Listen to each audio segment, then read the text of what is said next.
अस्सलाम वालेकुम व्यूअर्स, आज फिर एक नई वीडियो के साथ हाजिर हैं। आज हमने क्या करना है 13.2 मैथमेटिक्स 10th की प्रैक्टिकल ज्योमेट्री की एक्सरसाइज यानी 13.2 का हम क्या कर रहे हैं क्वेश्चन नंबर 9 जो है सॉल्व करने की कोशिश करेंगे। क्वेश्चन नंबर 9 क्या कहता है कि देखिए पढ़ लेते हैं पहले इसको। Draw the two regular hexagons of the perimeter 6 centimetre and 30 centimetre. हमने दो रेगुलर हेक्सागन, ऐसी हेक्सागन 6 कोनों वाली शक्लें 6 साइडों वाली जिसकी सारी साइडें आपस में सेम होंगी। एक का पेरीमीटर 6 सेंटीमीटर यानी टोटल उसकी साइडों को प्लस करें। हर एक साइड की लंबाई को प्लस करते करते 6 साइडों की लंबाई को प्लस करेंगे तो आंसर कितना आना चाहिए 6। और 30 का मतलब यह है कि उसकी 6 साइडों को प्लस करेंगे तो आंसर 30 आना चाहिए। दो ऐसी हमने रेगुलर हेक्सागन बनानी है। रेस्पेक्टिवली डिटरमाइन देयर सेंटर्स, फिर उनके हमने सेंटर फाइंड करने हैं। From their centres draw the perpendiculars to any of their sides respectively. फिर उनकी सेंटर से जो है हमने परपेंडिकुलर ड्रा करना है साइड के ऊपर। और what is the relation of these two perpendiculars की आपस में क्या रिलेशन है तो इसको ज़रा देखते हैं। लेकिन पहले आज मैं कुछ और तरह से क्वेश्चन करूंगा। उसकी वजह यह है कि बाद में पेज का मसला हो जाता है। तो यहाँ पे हम क्या कर लेते हैं, ये जो गिवन है रिक्वायर्ड स्टेप्स ऑफ कंस्ट्रक्शन में बाद में लिखूंगा, लेकिन आपने साथ साथ लिखने हैं। उसकी वजह यह है कि फिर पेज पे असल में जगह नहीं हो जाती और अंदाज़ा कभी कभार इधर उधर हो जाता है गलत। तो या तो स्टेप्स ऑफ कंस्ट्रक्शन की जगह कम हो जाती है या फिर वो ज़्यादा रख लेते हैं तो इधर हमारे पास जो फिगर सही नहीं बन रही होती। तो इसलिए हम कोशिश करते हैं कि आप जो है पहले फिगर को बना लेते हैं। तो आपको गिवन है, मैं थोड़ा सा पहले ये रफली कर लेता हूँ कि जो पेरीमीटर है वो आपके पास कितना हो गया 6 सेंटीमीटर है। तो ईच साइड जो लेंथ होगी यानी ईच साइड, तो हर एक साइड कितने की हो जाएगी, टोटल हो गया 6 सेंटीमीटर। तो इसकी टोटल साइडें होती है 6 के ऊपर डिवाइड कर लेंगे तो आपके पास 6 1 6 यानी 1 सेंटीमीटर। अच्छा, हर एक साइड इसकी कितनी होगी 1 सेंटीमीटर की होगी। ये तो मसला हल हो गया। अच्छा, अब ये होगी बड़ी जो है इंतहाई छोटी किस्म की शक्ल होगी। तो पहले मैं चलो 1 सेंटीमीटर की लाइन लगा लेता हूँ। फिर आपके पास जो है इसको ड्रा कर लेते हैं 1 सेंटीमीटर। आपको नज़र आ रहा है ना, ठीक है, ये 1 सेंटीमीटर है। तो यहाँ से लेकर यहाँ तक ये कितना हो गया 1 सेंटीमीटर की लाइन लग गई है। भाई कुछ नज़र भी आ रहा है या नहीं आ रहा, चलो 12 लाइन लग गई है। अब इधर से हमने क्या करना है, उसको चूंकि टोटल इसकी कितनी होगी 6 कोने होते हैं तो ये 6 दफ़ा बेंड होगी। पहले ऐसे जाकर फिर ऐसे होगी, फिर ऐसे होगी, फिर ऐसे होगी, फिर ऐसे होगी, फिर ऐसे जाकर मिलेगी। तो इसलिए 6 टाइम जब ये रोटेट करेगी तो टोटल एंगल पूरे कंप्लीट साइकिल का कितना होता है 360 डिग्री होता है। तो अगर आप इसको 60 के ऊपर डिवाइड कर दें 360 को, तो मैं ज़रा इधर कर लेता हूँ 360 डिवाइडेड बाई 60, तो 0 0 कैंसिल हो जाएगा। 6 कितना हो जाएगा 6 6 36, ठीक हो गया 6 टाइम। यानी इसका मतलब क्या हो गया, या आप सिंपल 6 को वो करेंगे तो इसके ऊपर क्या आ जाएगा 60 आ जाएगा। तो इसका मतलब कि हर एंगल जो है वो 60 टाइम रोटेट करेगा, ठीक हो गया। तो इंटरनल एंगल इसका 60, पहला 60, फिर दूसरा 60 प्लस 60 120 हो जाएगा। फिर तीसरा अगला जो है 120 प्लस 60 180 हो जाएगा। इस तरह से करते जाएंगे। तो पहला है 60। तो अब हम इसको ज़रा कोशिश करते हैं इधर जो है सॉल्व करने की। और ये लेकिन है बड़ा अजीब मसला कि बहुत ही छोटी मेजरमेंट है। तो अब हम क्या कर लेंगे, टोटल 60 डिग्री का एंगल, तो टोटल क्योंकि ये कितना हो गया, आपको पता है कि यहाँ से लाकर यहाँ तक डी जो है पूरा डी ये कितना होता है 180 का होता है। तो 180 और यहाँ पे उससे 60 इस तरफ आए तो इस तरफ बाकी कितना बचेगा 120 बचेगा। तो 60 और 60 ये कितना हो गया 120 हो गया। तो अब मैं 120 का एंगल इधर से बना लेता हूँ, उधर से असल में 60 बनेगा। तो इसलिए ये 60 का मैं लाइन लगा लेता हूँ। 60 की कितने की 1 सेंटीमीटर की लाइन लगाऊंगा क्योंकि हमने क्या करना है 1 सेंटीमीटर वाली रेगुलर हेक्सागन। अब दोबारा आपने क्या करना है, अच्छा फिर से इस तरफ तो 60 था, अब दोबारा ये जो लाइन सीधी जा रही है फिर आपने 60 दोबारा इस तरफ करना है उसको। तो फिर से इस तरफ एक हम क्या कर देते हैं आर्क ड्रा कर लेते हैं।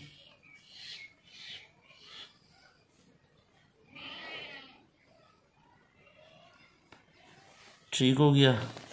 तो अब फिर 1 सेंटीमीटर की लाइन ड्रा करेंगे। 1 सेंटीमीटर 1 सेंटीमीटर, यहाँ पे आपने पैमाइश का ख़ास ख्याल रखना है। और ये 1 सेंटीमीटर की लाइन यहाँ से यहाँ तक ड्रा हो जाएगी, ठीक है। फिर अब दोबारा जो है हमने क्या करना है, फिर जो है क्या करना है, इधर से अगर आपको कुछ नज़र आ रहा है तो ठीक है, बाहर से भी 60 ड्रा कर सकते हो, अंदर से 120 हम कर रहे हैं, आपकी मर्ज़ी है। अगर आप लाइन को बाहर ड्रा कर लें, इस तरफ आगे बढ़ा दें और 1 सेंटीमीटर से फिर उधर से 60 का एंगल बना लें, तब भी आपकी मर्ज़ी है। तो हर एक एंगल इसका बाहर से जो है वो 60 बन रहा है। तो बहरहाल ये हमारे पास क्या हो गया 120। तो अंदर से आप 120 बना सकते हैं और बाहर से जो है वो 60 भी बना सकते हैं, जैसे आपका दिल करे, जैसे चाहे आप खुद जो है उसको बना सकते हैं। तो ये आपका जो है एंगल कुछ इस तरह से बनेगा। 1 सेंटीमीटर हमने बनाना है, तो 1 सेंटीमीटर ठीक हो गया यहाँ तक। फिर आगे जो है दोबारा से फिर जो है क्या करना हो गया, फिर 120 का हम अंदर से बना लेते हैं, क्योंकि हम सारे इंटरनल से बना रहे हैं।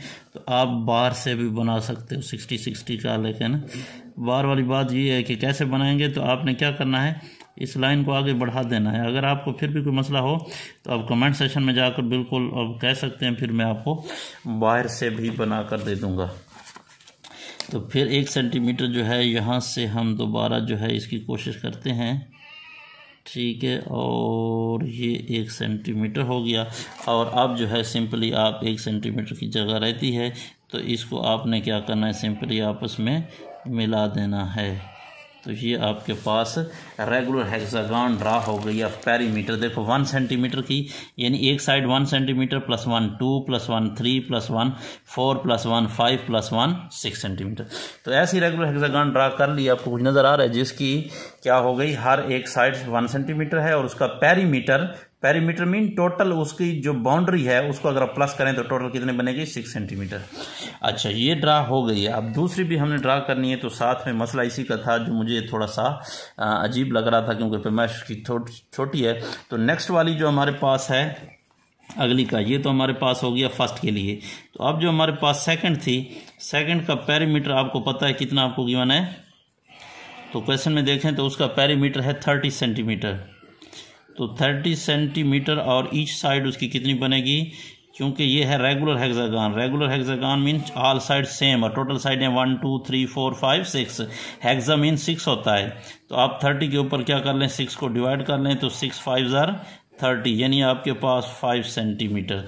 इसका मतलब कि हमारे पास हर एक साइड की लेंथ अब 5 सेंटीमीटर होगी। तो अब इसको ड्रा करते हैं 5 सेंटीमीटर थोड़ा सा, ठीक हो गया। तो 5 सेंटीमीटर कैसे ड्रा करेंगे, अब देखते हैं इसको ज़रा। जो है मैं कर लेता हूँ 5 सेंटीमीटर, इधर ही से ले लेता हूँ, कुछ नज़र आ रहा है, हाँ ठीक है, ताकि बाद में फिर वो मसला ना हो। तो 5 सेंटीमीटर, इधर पे लाइन इधर उधर ना हो जाए। तो 5 सेंटीमीटर की मैं जो है ये कर लेता हूँ, ठीक है। तो वो जो मैं आपको कह रहा था वो अब इस तरह से था, ठीक हो गया। अगर आप कहें तो उस तरह से भी ड्रा कर सकते हैं, यानी लाइन को आप सीधा बढ़ा देंगे, इधर से आपके पास ये ड्रा हो गया, इधर से आप 60 का एंगल ड्रा कर लें, कितने का 60 का। फिर आपने आगे जो है इसको कितने पे ले जाना है 5 सेंटीमीटर। तो मैं फिर जो है इसको 5 सेंटीमीटर जो है वो आगे कर लेता हूँ, लेकिन ये आएगी फिर मसला वही है, मुझे नज़र आ रहा है कि जगह कम पड़ जाएगी, इसलिए तो मैंने उधर स्टेप्स ऑफ कंस्ट्रक्शन नहीं लिखे कि फिर यही जगह वाला मसला ना बन जाए, ठीक हो गया। बहरहाल उम्मीद तो है जो, वरना फिर इसको इरेज कर देंगे। खैर है, इधर से जो है मैं अब बाहर से ड्रा कर रहा हूँ, ठीक है। उसके मैंने अंदर से ड्रा कर दिए थे, इसका मैंने कहा बाहर से आप 60 का एंगल ड्रा करते जाएँ। तो इस तरह से आप जो है वो कर सकते हैं। तो इधर से फिर मैं 5 सेंटीमीटर और 5 सेंटीमीटर, ये वो जो मैंने कैलकुलेशन की है भर वो उसके अंदर आ रही है, कोई मसला नहीं है। उसको हम क्या कर लेंगे, बाहर निकाल लेंगे, ठीक हो गया। तो ये हो गया। अब इसके आगे आप इसी सीध में जो है कुछ डॉटेड लाइन लगा सकते हैं, ताकि जो है हम फिर उससे 60 का एंगल बाहर से ड्रा कर रहे हैं। अब इसमें फ़ायदा आपका ये होगा कि उधर आपको 2 दफ़ा आर्क लगानी पड़ती थी, इस तरफ आपको 1 दफ़ा आर्क लगानी पड़ेगी, और क्योंकि 60 का एंगल ड्रा करना है तो बस ये 60 का एंगल हो गया। अब जो है इसको हम ड्रा कर लेते हैं इधर 5 सेंटीमीटर,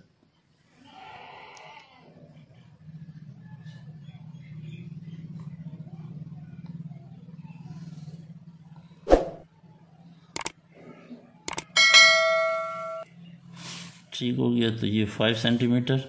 फिर थोड़ा सा मैं इसको आगे बढ़ा लेता हूँ ताकि बाहर से 60 का एंगल आपको ड्रा कर दूँ, इससे बचाए 120 का अंदर से ड्रा करने से।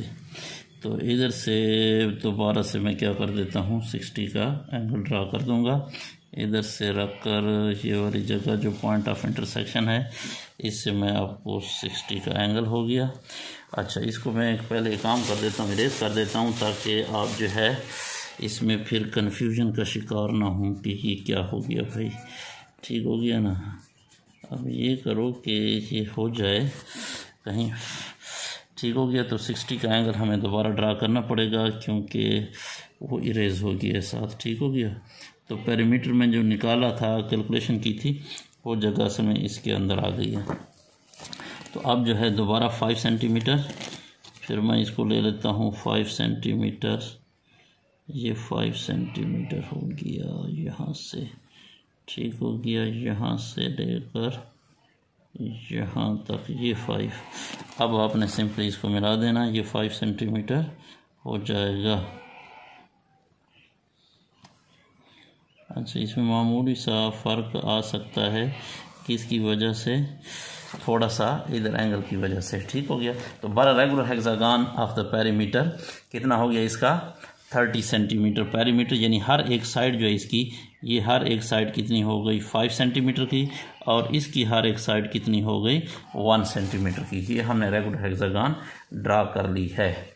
अच्छा, अब हम क्या करते हैं, अच्छा अब हमने करना क्या, क्वेश्चन क्या कहता है, draw the 2 regular hexagon of perimeter 6 centimetre हो गई, ऑफ पेरीमीटर 30 सेंटीमीटर भी हो गई है रिस्पेक्टिवली, डिटरमाइन देयर सेंटर्स। तो भाई सेंटर ड्रा करना बहुत आसान है, आप कोई भी उसके 2 डायगोनल्स को आपस में मिला दें। तो डायगोनल्स क्या करते हैं, पहले मैं इनको मिला लेता हूँ। ये डायगोनल्स आपस में एक दूसरे को कहाँ पे इंटरसेक्ट करेंगे, सेंटर पे ही इंटरसेक्ट करते हैं।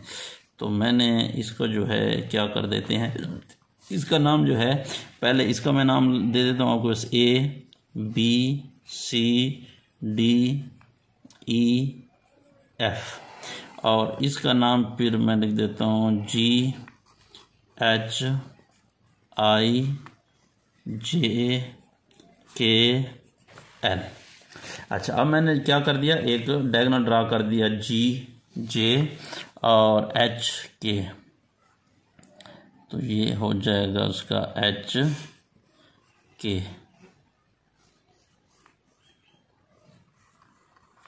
ठीक हो गया। तो ये हमारे पास क्या है, उसका सेंटर है। तो डायगोनल जो होते हैं ये एक दूसरे को कहाँ पे इंटरसेक्ट करते हैं, एक दूसरे को सेंटर पे ही इंटरसेक्ट करते हैं। ठीक हो गया। तो ये हमने क्या कर दिए, इसके डायगोनल ड्रा कर लिए, और वो डायगोनल यहाँ पे एक दूसरे को इंटरसेक्ट कर रहे हैं, दैट इज़, मैं इसको O प्राइम का नाम दे रहा हूँ, O प्राइम, और पहले हम उसको O का नाम देंगे। ठीक हो गया। तो अब इसके भी आप इसी तरह जो है वो क्या कर सकते हैं, डायगोनल ड्रा कर सकते हैं। डायगोनल जो है ये मैं डायगोनल ड्रा कर रहा हूँ। अब हो सकता है आपको लगे कि ये तो सर ने सारी की सारी खच लगा दी है भाई, कि कुछ समझ ही नहीं आ रहा, अब क्या करें, क्योंकि इसकी मेजरमेंट ही इतनी स्मॉल है कि इसको ड्रा करना ही बड़ा मुश्किल है भाई। ठीक है, बस ये करो कि ये ड्रा हो गई है, ये भी बात है। तो ये दोनों एक दूसरे को यहाँ पे सेंटर पे इंटरसेक्ट कर रहे हैं, ये O हो गया। ठीक हो गया। तो O हो गया, और O प्राइम हमने उसके सेंटर भी फाइंड कर लिए। कहते from their centres draw the perpendiculars to any of their sides respectively. अब इसकी सेंट्रल पॉइंट से और इसके सेंटर पॉइंट से किसी भी एक साइड के ऊपर परपेंडिकुलर ड्रा करें, और परपेंडिकुलर ड्रा करने के बाद क्या कहते हैं, what is the relation of these 2 perpendiculars. In perpendiculars की आपस में रिलेशन क्या है भाई। परपेंडिकुलर ड्रा करना आसान है, किसी भी सेंटर से आप जब किसी इसके ऊपर परपेंडिकुलर ड्रा करते हो तो आप क्या करोगे, आपने पेंसिल को इतना खोलना है कि वो अंदर से बाहर निकल कर फिर दोबारा अंदर आ जाए। ठीक हो गया। ये अंदर से, सॉरी मैंने इसको फिर ज़ोर दे दिया है, इसलिए जो है वो हिल गई है अपनी जगह से पेंसिल जो है वो, इसके लिए माजरत, क्योंकि मैंने इधर से उसको प्रेस कर दिया था। तो बहरहाल चलो फिर से वो कर लेते हैं, कोई मसला नहीं है। तो इधर से आपके पास थोड़ा मैं उसको असल में ज़्यादा प्रेस इसलिए कर रहा था कि थोड़ा सा डार्क हो जाए ताकि आपको सही नज़र आ जाए। तो अब यहाँ पे जहाँ जहाँ इंटर क्या कर रही हैं, ये अंदर निकली थी और बाहर आई थी, उस जगह पर रखना है और इन दोनों के दरमियान जितना फासला है उसके फासले से आधे से ज़्यादा खोलना है। जितना फासला है टोटल उसके आधे से ज़्यादा खोल कर इधर आर्क लगानी है। तो अब जो है इधर आपका परपेंडिकुलर ड्रा हो गया है। अब इसको आपने क्या कर देना है, परपेंडिकुलर ड्रा हो गया, ठीक हो गया। तो ये परपेंडिकुलर जो ड्रा हुआ है, अब इस परपेंडिकुलर की रिलेशन भी देखनी है, क्योंकि अब हम परपेंडिकुलर को फाइंड करते हैं कि इसका परपेंडिकुलर कितना आ रहा है। इसका परपेंडिकुलर हमारे पास 4.3 आ रहा है, 1 2 3, ठीक हो गया। तो ये आपने याद रखना, ये 4.3 सेंटीमीटर आ रहा है ये परपेंडिकुलर। अच्छा, अब उसको और इसकी हर एक साइड जो थी वो आपको असल में कितना है, ये अब क्या इसको भी देख लेते हैं ना। ये इसकी एक साइड, हर एक साइड कितनी थी, हर एक साइड 5 थी। और ये भी आपके पास क्या नाम है, ये वाली साइड आपके पास जो सेंटर से फासला है ये भी 5 है। तो यानी हाइपोटेन्यूज भी 5 है और वो 5 है। 5 का आधा कितना हो जाएगा, परपेंडिकुलर ड्रा करेंगे तो उसको हाफ इसमें कट करेगा, तो इस तरफ आपके पास कितना आ जाएगा, इधर 2.5 आ जाएगा, ठीक है। तो ये 2.5 हो गया और ये 5 हो गया। तो आप इसके ऊपर देखो तो असल में ये आपके पास एक क्या चीज़ है, एक राइट एंगल ट्रायंगल है भाई। ये परपेंडिकुलर, ये बेस और ये हाइपोटेन्यूज, क्योंकि ये वाला हमने परपेंडिकुलर ड्रा किया है तो ये वाला एंगल कितने का है, 90 डिग्री का एंगल है। तो इट मीन्स कि ये बेस का स्क्वायर, परपेंडिकुलर का स्क्वायर प्लस बेस का square is equal to hypotenuse का स्क्वायर। तो ये आपके पास अगर आप इसको कर सकते हो 4.3 का स्क्वायर प्लस 2.5 का स्क्वायर, दोनों को ऐड करें और उसका स्क्वायर रूट ले लें तो आपके पास क्या आ जाएगा, ये चीज़ आ जाएगी। अच्छा, बहरहाल अब हम आ जाते हैं ज़रा इसके ऊपर, इसका भी परपेंडिकुलर ड्रा करना है और उनकी आपस में रिलेशन भी बतानी है कि क्या रिलेशन है दोनों की भाई। अब एक ये थोड़ा था कि अब परपेंडिकुलर भी ड्रा करना है, तो इस तरह कर लेते हैं, मैं इतना खोल लेता हूँ कि वो क्या कर ले, उसी ही पॉइंट से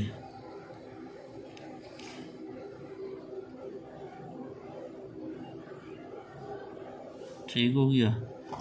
तो इधर से इधर परपेंडिकुलर हो गया और यहाँ से इधर हो गया।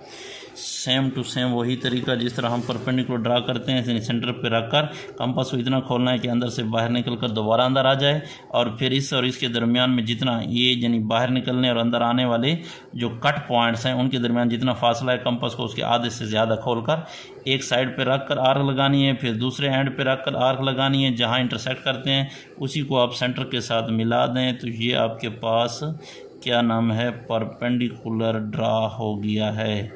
तो अब इस परपेंडिकुलर का इसको हम नाम दे देते हैं, लेट इसका ABCDEF था, इधर से तो GHIJKL तक पहुंच गए हैं, तो इसको हम क्या कर देते हैं, M का नाम दे देते हैं और इसको जो है आप N का नाम दे देते हैं, ठीक हो गया। अच्छा, अब इसकी मेजरमेंट करें तो इसकी मेजरमेंट आपके पास क्या होगी, क्योंकि उसकी मेजरमेंट कितनी थी, 1 सेंटीमीटर थे, वो तो आपके पास ऑलरेडी कितना था, 1 था, और ये 1 का आधा 0.5 होगा, तो 1 जो होगा 0.5 का स्क्वायर तो 0.25 आ जाएगा। इसकी कैलकुलेटर अगर हो तो कैलकुलेशन कर लेते हैं। अच्छा, ठीक हो गया। अभी हम इसकी मेजरमेंट तो कर चुके, 4.3 आ रहा है। अब इसका आपको पता है कि इसकी साइड कितनी थी, 1 सेंटीमीटर, तो एक तो ये उसकी साइड की इक्वल होगा 1 सेंटीमीटर आ जाएगा, ठीक हो गया।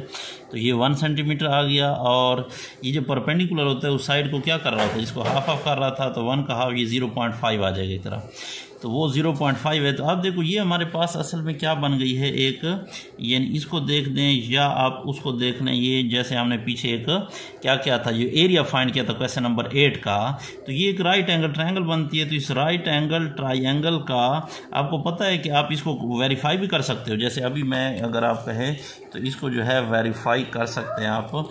ये आपके पास कितना हो गया, 2.5 सेंटीमीटर, ठीक हो गया।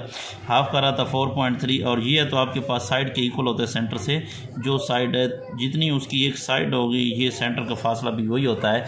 यानी असल में यहाँ से रेगुलर हेक्सागन के सेंटर से जब हम डायगोनल ड्रा करते हैं तो यह बात समझ लें कि यहाँ से ये आपके तीनों साइडें उसकी सेम होती हैं, यानी इक्वलैटरल ट्रायंगल बन रही होती है। और इक्विलेटरल ट्रायंगल होती है तो सारे एंगल 60-60 के होते हैं। 60 को जब हाफ करते हैं तो 30-30 बनता है।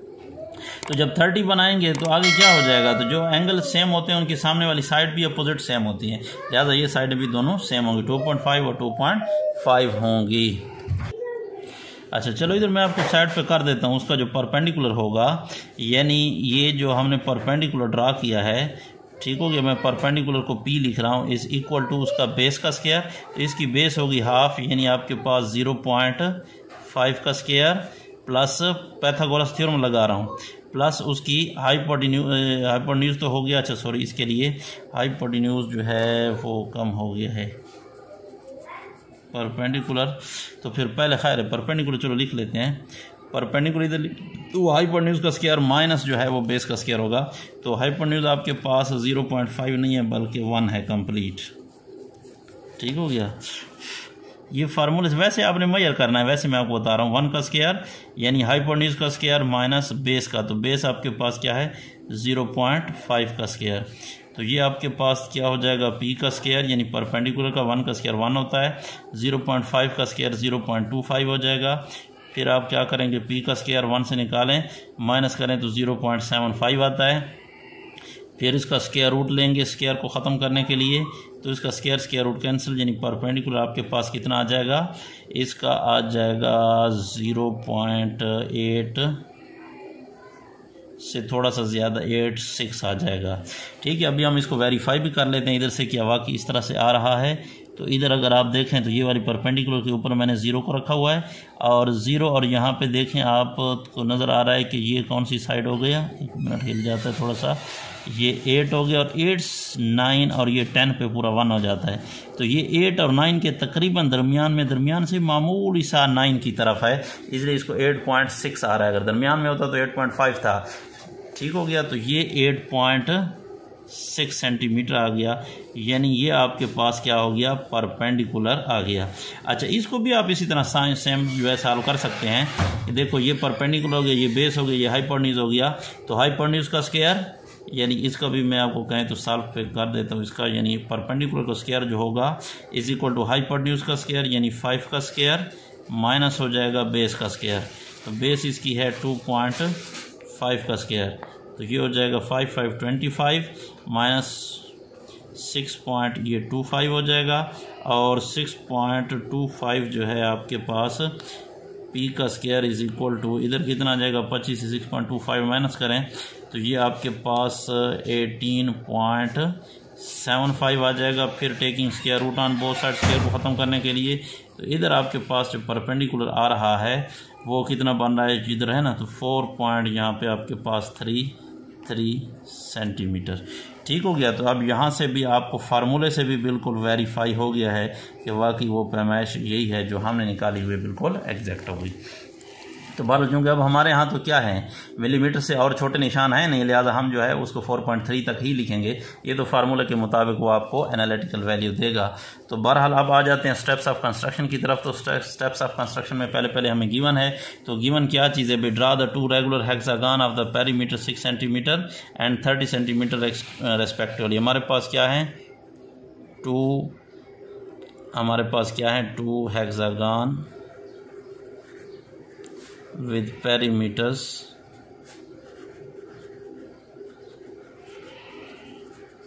कौन सा 6 सेंटीमीटर एंड 30 सेंटीमीटर रेस्पेक्टिवली, ठीक हो गया। तो 2 हमारे पास ये क्या है गिवन है। अच्छा आगे हमें रिक्वायर्ड क्या है, तो रिक्वायर्ड जो है वो हमसे मांग क्या रहा है, वो आगे आपको कहता है कि डिटरमाइन देयर सेंटर्स, ठीक है, टू डिटरमाइन देयर सेंटर्स क्या करना है, to determine their centres and draw perpendicular from their centers to any side, उनके सेंटर से किसी भी साइड के ऊपर हमने क्या करना है, परपेंडिकुलर ड्रा करना है। और what is the relation and to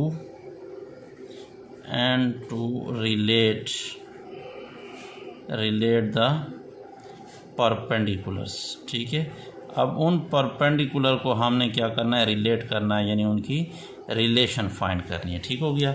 अच्छा, ये यहाँ तक आगे आ जाते हैं स्टेप्स ऑफ कंस्ट्रक्शन के ऊपर। स्टेप्स ऑफ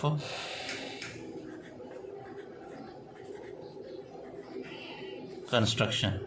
तो स्टेप्स ऑफ कंस्ट्रक्शन में हमारे पास पहला हमने स्टेप क्या किया, फर्स्ट, यानी क्या किया, ठीक हो गया, ड्रा, मैं डायरेक्टली लिख देता हूँ, कोई draw first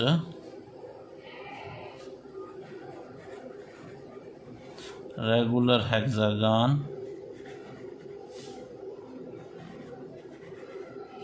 with perimeter 6 centimetre. ठीक हो गया। 6 सेंटीमीटर वाली मैंने क्या कर दी, एक रेगुलर हेक्सागन ड्रा कर ली। फिर दूसरे नंबर पे हमारे पास मैंने क्या कर लिया है, इसके बाद ड्रा, देन फिर किया draw N other regular hexagon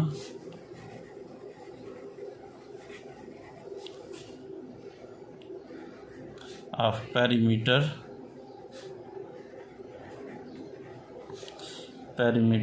30 centimetre. ठीक हो गया, उसकी पेरीमीटर की वो ड्रा कर ली।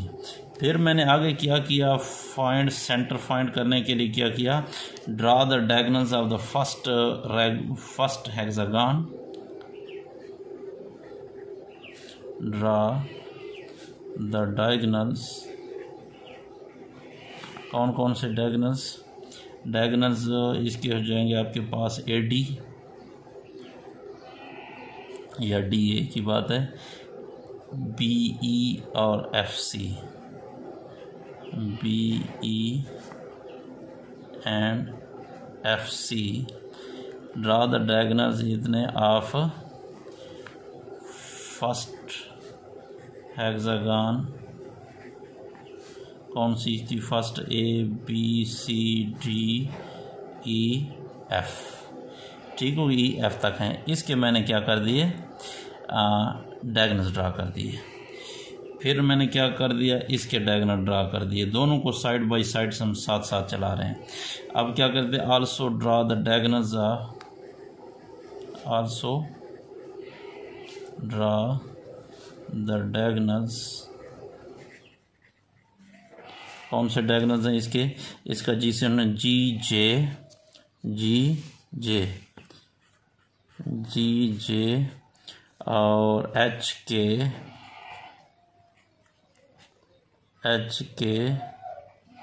एंड और कौन सी IL ऑफ सेकंड हेक्सागन कौन सी है, GHIJKL।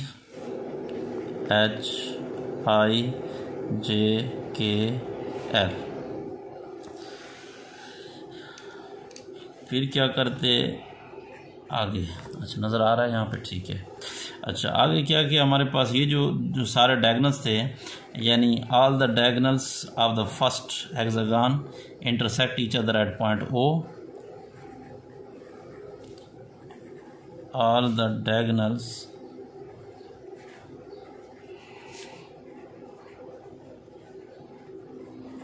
intersect each other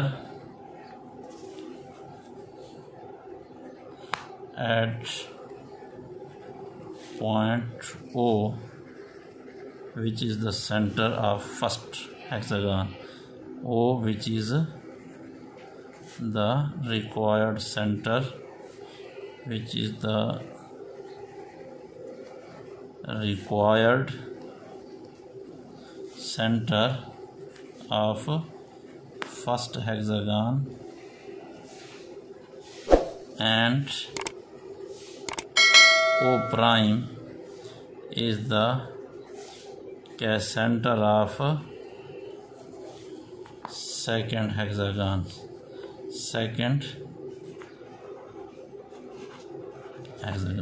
ठीक है। तो O प्राइम सेकंड का हो गया, O इसका हो गया। अच्छा, अब हमने क्या कर दिया अगले पे, नेक्स्ट जो है,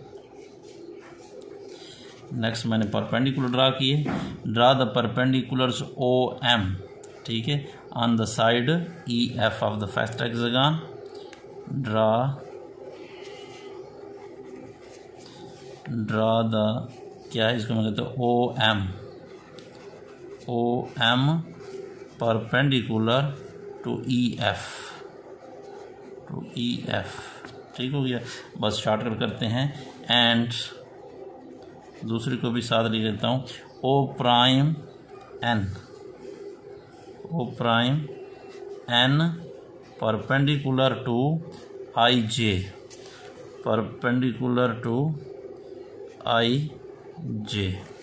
ठीक हो गया। ये परपेंडिकुलर ड्रा किए।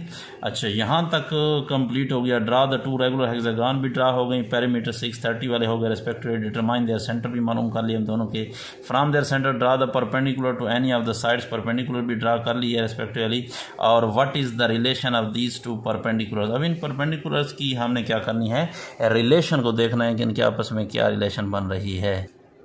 अच्छा, अब अगर हम रिलेशन देखें तो रिलेशन देखो यहाँ पे आपके पास कितना है, इसका पेरीमीटर 30 है, दूसरे का 6 है। तो अब हम देखते हैं कि पेरीमीटर्स में क्या रिलेशन है, ठीक हो गया। तो अब हम क्या कर लेते हैं, नंबर 7 पे लिख लेता हूँ, यानी जो रिलेशन है, रिलेशन बिटवीन, नज़र आ रहा है कैमरे पे, हाँ ठीक है, रिलेशन बिटवीन परपेंडिकुलर्स, मैं सिर्फ पी लिख रहा हूँ, ठीक है। तो परपेंडिकुलर्स में इससे मुराद होगा, परपेंडिकुलर्स में रेशो, सॉरी पेरीमीटर्स। तो पेरीमीटर्स में क्या रिलेशन है, देखो एक है 30 और दूसरा है आपके पास 6, यानी ये रेशो आपके पास 6 1 और 6 5 30, यानी 5:1 बन रही है। तो मैंने उलट लिखा है 1:5, यानी अगर आप इसको पहले करें तो 1:5 हो जाएगी। अब अगर हम इनके परपेंडिकुलर्स को देखें तो यानी आपके पास जो रिलेशन ऑफ परपेंडिकुलर्स है, रिलेशन बिटवीन परपेंडिकुलर्स, अब परपेंडिकुलर्स में नज़र आ रहा है, अच्छा ठीक है, कम नज़र आ रहा था, ठीक है, अब तो क्लियर है। परपेंडिकुलर्स, अब परपेंडिकुलर्स में क्या रिलेशन है, देखो एक परपेंडिकुलर्स है हमारे पास, मैं उस तरह लिख लेता हूँ 4.33, और दूसरा हमारे पास जो परपेंडिकुलर था, मैंने आपके पास आगे नेक्स्ट नहीं लिखा, 8.6 आ रहा था। तो अब आपके पास इसको देखें, ये 0.866। अब मैं ज़रा इसको क्या कर लेता हूँ, ठीक हो गया। ये तो आपको क्लियरली उसमें नज़र आ रहा था ना, एक तो आपके पास कितना था, क्या नाम है, 60 था, सॉरी 30, एक 30 डिवाइडेड बाई दूसरे का 6 था। तो इनके दरमियान रेशो क्या आ रही है, 5 आ रही है, ठीक हो गया, 5:1। अब हम ज़रा इस पे आते हैं कि इसमें एक है 4.33 डिवाइडेड बाई 0.866, तो 0.866 इसकी रेशो भी आपको कितनी नज़र आ रही है, 5 आ रही है। तो इसकी रेशो भी 5:1 ही है।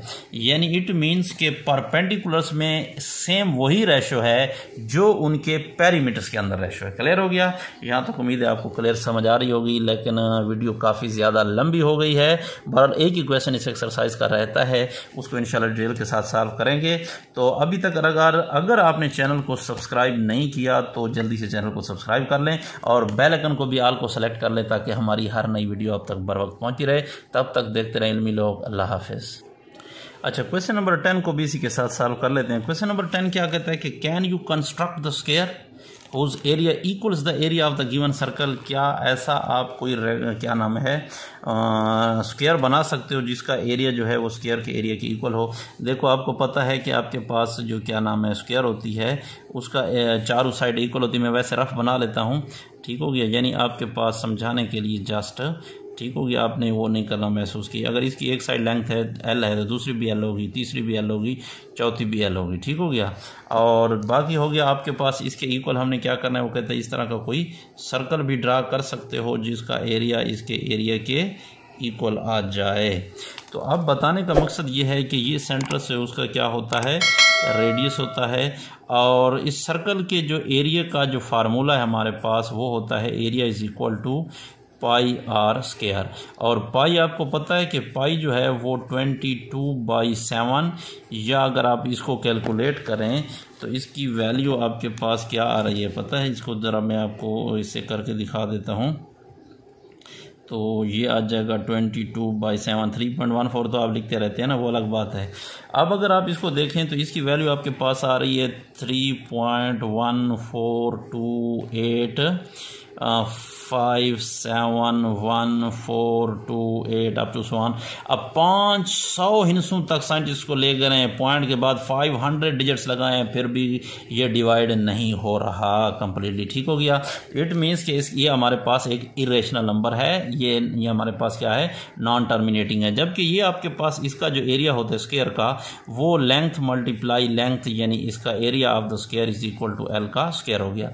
अब हमने क्या करना है, दोनों का एरिया इक्वल वाली इस तरह की कोई चीज़ बना सकते हैं। तो भाई इसलिए मुश्किल नहीं बना सकती, क्योंकि ये इतना पॉइंट में आ रहा है, इरेशनल नंबर है, ये डिवाइड हो रहा है, वो तो सिंपली आपके पास इनसे इरेशनल नंबर नहीं आएगा। तो लिहाजा हम क्या कर सकते हैं, उसकी वजह क्या है कि अभी आपको बताते हैं। ज़रा सा इसको मैं सॉल्व कर लेता हूँ आंसर में। तो क्या हो गया, नो। क्यों? We can not construct an क्या नाम है, कंस्ट्रक्ट एन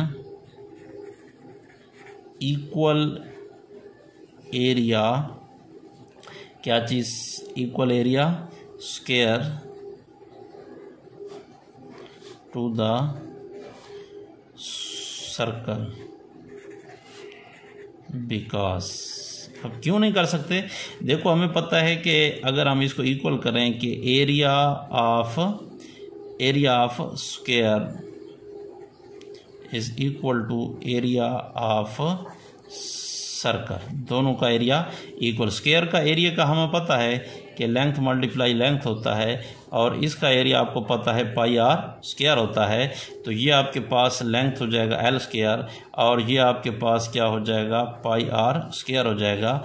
तो अब आपके पास क्या करने के लिए, taking square root on both sides, अगर मैं इसके taking square root on both side ले लूँ तो ये इसका स्क्वायर रूट तो कैंसिल हो जाएगा, एल इज इक्वल टू, अब पाई का क्या हो जाएगा, स्क्वायर रूट आ जाएगा, और इधर आपके पास आर आ जाएगा। ठीक है, रेडियस तो आ गया हम, यानी कितनी लेंथ रखेंगे स्क्वायर की, लेंथ जो है वो आर होगी। ठीक हो गया। और साथ में क्या होगा, पाई का स्क्वायर रूट मल्टीप्लाई हो रहा है।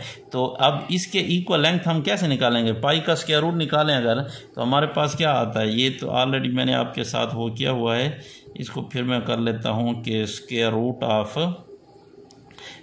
ऑफ द पाई मीन्स इधर ठहरा होगा, ये पाई हो गया। अब देखो 1.7724538509055516, ये जा रहा है, ख़त्म ही नहीं रहा।